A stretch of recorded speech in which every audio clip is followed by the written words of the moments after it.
SPRI Jaya, jaya, jaya.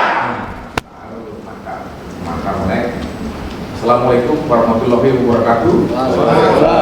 Salam sejahtera. Tahun 98 saya ingin mengutarakan sejarah SPRI biar teman-teman wartawan dan Musbida di sini tahu bahwa SPRI lahir dari sejak tahun 98. Begitu reformasi bergulir, teman-teman pimpinan organisasi pers di Jakarta melakukan rangkaian protes demo di istana maupun di DPR, karena saat itu banyak sekali kejadian-kejadian beredar media. Kemudian salah satu pimpinan SPRI menginisiasi untuk meminta teman-teman yang lain ikut berkontribusi melakukan demo di DPR, dan akhirnya DPR dibubarkan, lalu Dewan Pers juga ikut dibubarkan. Nah, undang-undang pokok pers dulu itu juga pun dibatalkan. Setelah DPR dibubarkan, SPRI ikut aktif juga menyusun draft undang-undang pers yang tahun 99. Sejak 98 itu semua pimpinan organisasi pers Jakarta termasuk Serikat Pers Republik Indonesia ikut aktif menyusun draft undang-undang pers yang baru tahun 99. Setelah itu tahun 2000 SPRI ikut memilih dan dipilih mencalonkan jadi data digitalnya dan data administrasi di Dewan Pers maupun di DPR dan di Seknek itu ada bahwa SPRI sejak tahun 2000 itu tidak pernah keluar dari Dewan Pers. 2006 ada perkumpulan teman-teman pimpinan organisasi pers Jakarta berkumpul di Jakarta untuk memberikan penguatan kepada Dewan Pers. Di saat itu Dewan Pers diberikan penguatan, lalu kemudian lahir dua peraturan, namanya peraturan tentang standar organisasi pers dan standar perusahaan pers. Itulah yang digunakan oleh teman-teman Dewan Pers setelah diberikan kekuatan dan legitimasi menendang semua organisasi yang ada 40, sisanya tinggal 7, ya kan? Seperti yang ada sekarang, pertama jadi 11. Nah, kemudian seiring waktu berjalan di 2012 setelah saya pindah dari Manado kemudian terpilih jadi ketua umum SPRI, saya melihat bahwa di Republik ini banyak sekali wartawan yang dikriminalisasi oleh narasumber yang menganggap bahwa pemberitaan pers itu menyalahi undang-undang, tapi yang digunakan adalah undang-undang pidana, melaporkan ke polisi, lalu polisi tidak boleh menolak laporan, memproses itu dan meminta rekomendasi dari Dewan Pers. Ada banyak wartawan keluar rekomendasi karena pertama medianya tidak terverifikasi oleh Dewan Pers, wartawannya belum ikut UKW. Dasar itu ada satu wartawan puncak pergerakan pers Jakarta tewas dalam tahanan karena dikriminalisasi. Wartawan itu di Kalimantan Selatan. 2019 kita menggelar Munas, Musyawarah Besar Pers Indonesia, kemudian dilanjutkan dengan Kongres, berdirilah Dewan Pers Indonesia.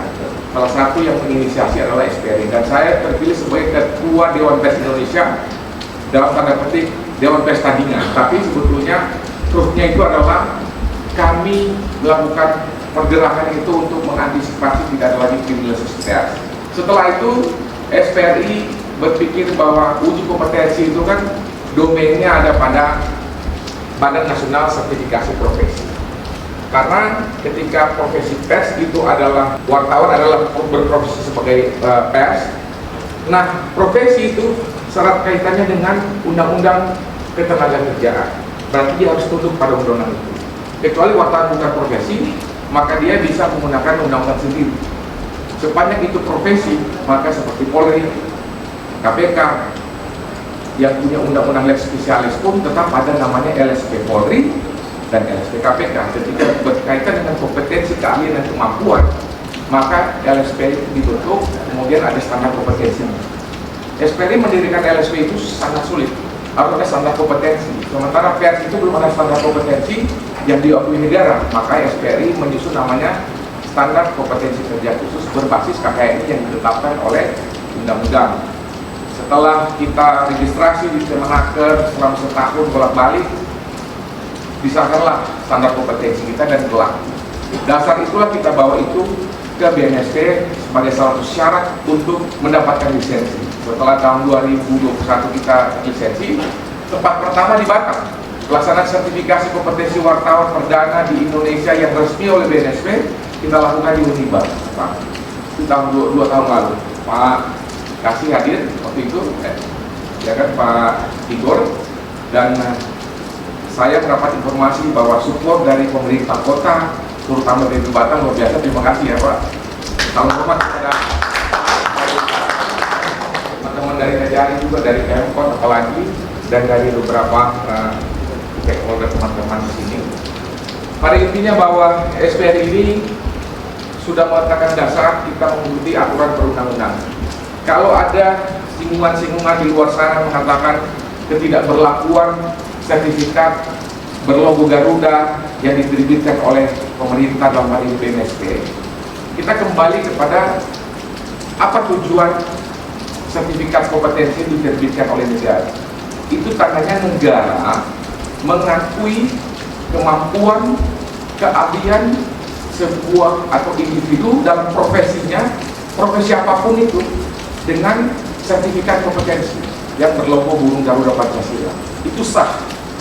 Apabila di luar sana ada pihak atau katakanlah pemerintah daerah yang tidak mengatakan bahwa tidak mengakui itu kan adalah, mohon maaf dalam tanda petik, sebuah pengkhianatan terhadap produk yang diciptakan oleh negara. Nah, bagi kami DPP SPRI mendirikan LSP itu kan tujuannya bukan untuk berbisnis, tapi meletakkan dasar yang benar terkait dengan pelaksanaan sertifikasi kompetensi yang harus kita mengakui pada undang-undang yang berlaku.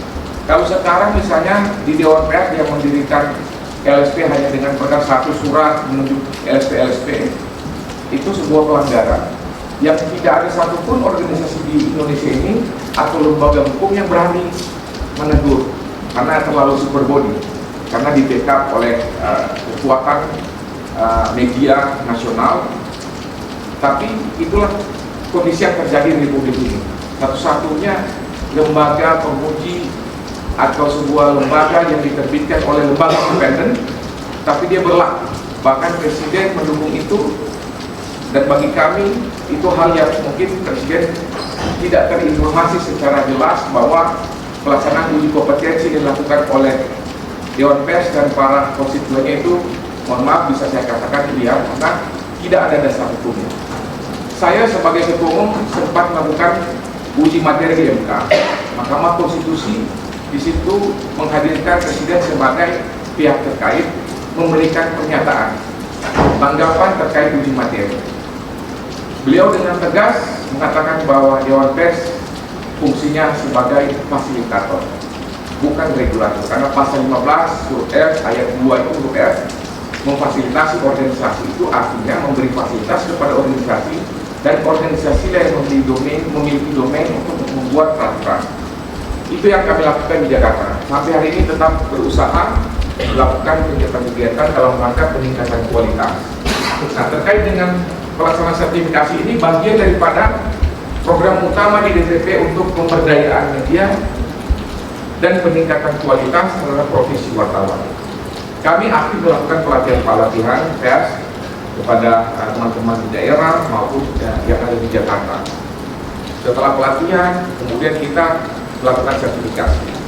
Selain itu baru-baru ada program kita kerjasama dengan platform media besar Jakarta. Dia mampu mengendorse, memfasilitasi media-media lokal, media-media online, bahkan ada beberapa media mainstream yang sudah ikut masuk di dalam kegiatan itu untuk memaksimalkan income dari media, termasuk income dari wartawan. Karena sejujurnya dari riset SPRI, 90% media-media online di Indonesia tidak memberi gaji kepada wartawan.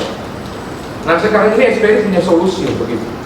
Kita berkolaborasi dengan sebuah platform besar yang sekarang sudah mempunyai 1086 media, info terakhir data, dan kemudian 1000 media ini sudah memiliki income yang sangat besar. Ada yang sampai per bulan bisa sampai 700 juta, dan kemudian penulisnya bisa sampai bicara rekor 75 juta per bulan. Semakin rajin wartawan menulis, semakin tinggi pendapatannya, peluangnya. Jadi ini yang SPRI tawarkan kepada DPC sini. Pertama, pembinaan media, pemberdayaan media, kemudian peningkatan kualitas lewat pelatihan pers, lalu kemudian melakukan sertifikasi. Itu pertama. Yang kedua, tentu kami mendorong teman-teman SPRI di sini melakukan pengawasan ketat terhadap pemerintah, karena yang terjadi saat ini kan ada suatu kesalahan prosedur dalam kerjasama pemberitaan atau sosialisasi yang dilakukan oleh pemerintah ketika ada anggaran publikasi itu dari media langsung dari pemerintah langsung ke media, sehingga itu yang sama halnya dengan kita menjual idealisme. Kalau misalnya Dewan Pers bangga, oke, peraturan Dewan Pers sertifikasi media yang terverifikasi lalu wartawan sudah UKW, salah satu syarat diterbitkanlah peraturan untuk kerjasama media. Itu mohon maaf dalam tanda petik seperti kita menjual idealisme, kita mengajurkan diri. Pers itu social control. Kalau sudah kerjasama langsung dengan pemerintah, maka siapa yang mengontrol pemerintah? Ya kan? Kalau misalnya gubernur, bupati, wali kota masuk jurang karena takut kontrak kerjasamanya diputus, ya udah itu sebuah prestasi menurut media. Tapi kan bukan begitu. Masyarakat ingin kita terinformasi, sesuatu informasi yang benar. Kalau wali kota, bupati, kepala dinas melakukan kesalahan, penyimpangan administrasi atau penyimpangan dana, itu harus dilakukan kontrol. Tapi yang terjadi di seluruh Indonesia, media sudah bekerja sama dengan pemerintah daerah. Di pusat pun seperti itu. Nah, kami mendorong pemerintah untuk merubah konsep. Ikutlah aturan administrasi yang benar, harus menyediakan pihak ketiga. Ketika ada anggaran Pemda sekian miliar, gunakanlah pihak ketiga dan tender terbuka. Nanti pihak ketiga ini perusahaan-perusahaan agensi atau sejenis itu yang kemudian membangun jaringan dengan media, menyalurkan anggaran itu secara langsung ke media-media itu, bukan dari pemerintah, sehingga independensi pers itu tetap terjaga. Ketika dia melakukan kontrol, itu tidak langsung terputus kontraknya, karena langsung kepada perusahaan penyedia itu layanan untuk publikasi media, bukan langsung dari pengguna anggaran kepada media. Itu saran kami dan DPP kepada teman-teman SPRI di daerah, termasuk DPC Kota Batam, memberikan dorongan kepada pemerintah, kepada siapapun untuk melakukan kerjasama menggunakan pihak ketiga, supaya tercipta independensi pers itu bukan hanya di undang-undang bahwa kita pers ini harus melakukan social control. Itu dari kami yang paling utama kepada teman-teman DPC, dan kiranya pers di Kota Batam ini selalu menjalankan tugas, melakukan sosialisasi program. Jangan hanya berita-berita jelek, bahwa bad news itu adalah utama bagi pers. Bagi saya kita harus berubah. Era sekarang era digital, masyarakat kalau disuguhi berita-berita buruk terus, seolah-olah pemerintah ini buruk sekali di Indonesia. Hal-hal yang positif tidak pernah mau disentuh oleh pers, ya kan? Bahkan misalnya pencapaian pemerintah harus dibayar. Ini aneh. Wali kota, bupati, camat, lurah, kalau dia melakukan kegiatan positif dan berbuat baik kepada masyarakat, kalau pers datang, wali biro, malu saya. Sejujurnya malu. Kita harus merasa malu kepada tugas kita. Kalau berita kasus, udah itu makanan pers.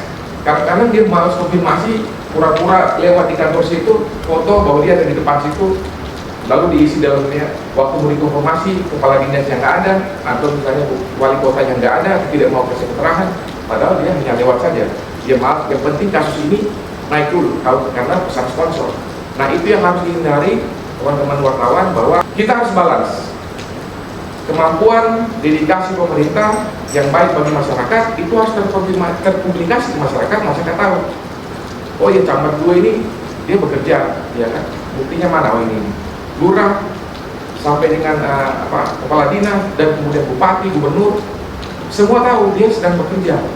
Kalau sekarang coba lagi media, jarang sekali ada media memberitakan, kecuali misalnya dia dibayar kan, karena kontrak kerjasama publikasi. Nah, ini yang harus mungkin teman-teman membuat sebagai garis besar menjadi program utama teman-teman DPC untuk melihat ini dan menjadikan program utama kalian, sehingga SPRI itu hadir untuk kepentingan semua, kepentingan pejabat, kepentingan masyarakat, terutama kepentingan kemaslahatan umat di Kota Batam. Saya kira itu. Terima kasih, mungkin terlalu panjang. Assalamualaikum warahmatullahi wabarakatuh. Salam sejahtera.